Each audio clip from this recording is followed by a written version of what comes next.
Olá, estudante! Seja bem-vindo ao canal Geografácil.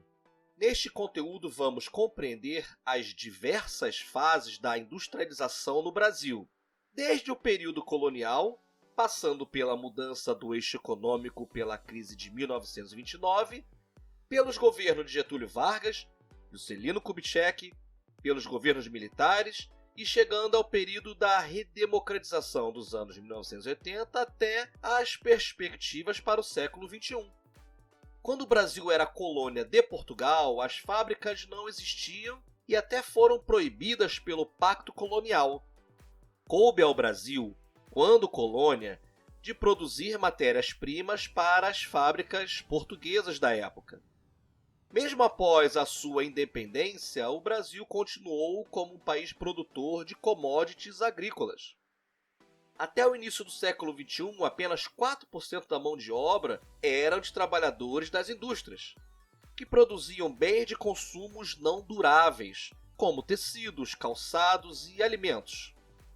O grande item de exportação era o café, e a industrialização não era do interesse dos cafeicultores. Neste contexto, o Brasil já se encaixava nos chamados países de industrialização tardia, em comparação aos países pioneiros, Inglaterra, Estados Unidos e França. A maior parte dos produtos industrializados consumidos no Brasil eram importados da Europa. Com o início da Primeira Guerra Mundial na Europa, esses produtos sumiram do mercado brasileiro. Alguns produtos conseguiram ser substituídos, mas a maior parte não, o que mostrou a necessidade de maior diversificação de tipos de indústrias no Brasil. Entretanto, o setor cafeicultor aproveitou parte dos ganhos e investiu somente nos ramos industriais que favoreciam o setor agroexportador. Foi somente com a crise de 1929 que os cafeicultores perderam seu poder político, e muitos até faliram.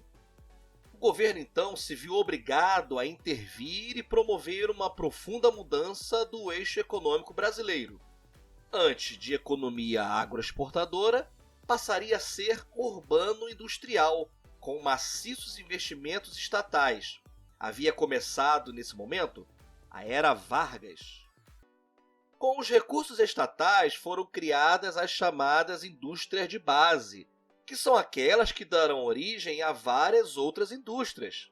As de geração de energia elétrica, como a do São Francisco, as de aço, como a Companhia Siderúrgica Nacional no Rio de Janeiro, as de mineração, como a Vale do Rio Doce em Minas Gerais, e também as chamadas indústrias de bens de capital, que vão ajudar a outros segmentos, como a indústria pesada, a naval, a de tratores e a civil, e a de bens de consumo como a automobilística.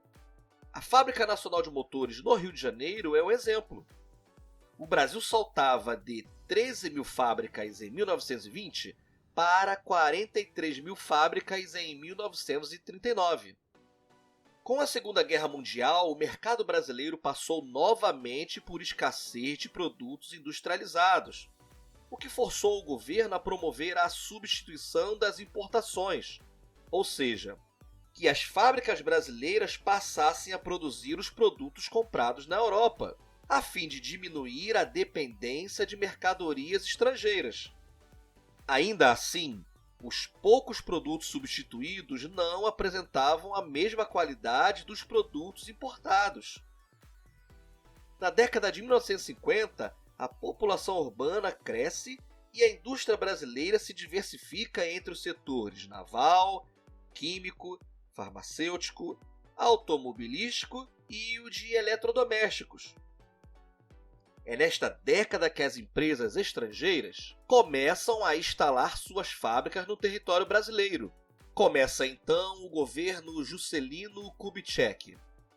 Juscelino procurou modernizar os setores de geração de energia, de transportes e de bens de consumo duráveis, em um plano econômico chamado Plano de Metas, que buscava melhorar a infraestrutura brasileira, os portos, as estradas, os aeroportos, etc., cujo lema era 50 anos em 5, com uma ideologia desenvolvimentista, que somava os recursos estatais ao capital privado estrangeiro, algo que não ocorreu na era Vargas, onde o país se fechou ao capital estrangeiro mesmo no pós-guerra.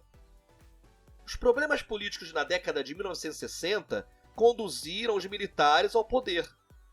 A industrialização no período militar, entre 1963 e 1985, continuou como o Estado alavancando as grandes obras, como a hidrelétrica de Itaipu e a Ponte Rio-Niterói, além da criação de inúmeras empresas estatais que mantiveram o crescimento industrial, na época conhecido como Milagre Brasileiro. Embora houve também um grande endividamento do governo, capaz até de atrapalhar a aquisição, a compra de novos equipamentos modernos para as indústrias durante a década de 1980, a chamada Década Perdida, onde a indústria brasileira parou no tempo, não conseguia adquirir equipamentos modernos para competir com as empresas estrangeiras.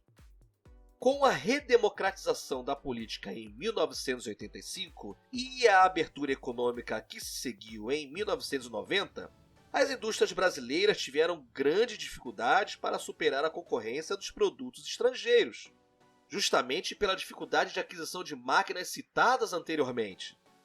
A maior parte das empresas estatais foram privatizadas ao longo da década de 1990, como no caso a Companhia Siderúrgica Nacional e a Vale do Rio Doce, a atual Vale.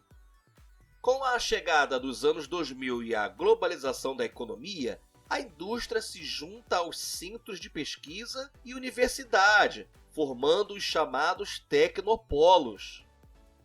No Brasil se destacam a Embrapa, Empresa Brasileira de Pesquisa Agropecuária, e a Embraer, Empresa Brasileira de Aeronáutica, que oferece à indústria brasileira importantes suportes em pesquisas. Apesar de os investimentos em ciência e tecnologia terem aumentado no Brasil desde os anos 2000, ainda não é possível colocar as indústrias brasileiras como as mais desenvolvidas do mundo. E aí, turma, o vídeo foi útil? Deixa a tua dúvida ou sugestão do tema aqui nos comentários. Se inscreva, dê o teu like e compartilhe este vídeo com os teus amigos. Abraços e sucesso a você nos estudos!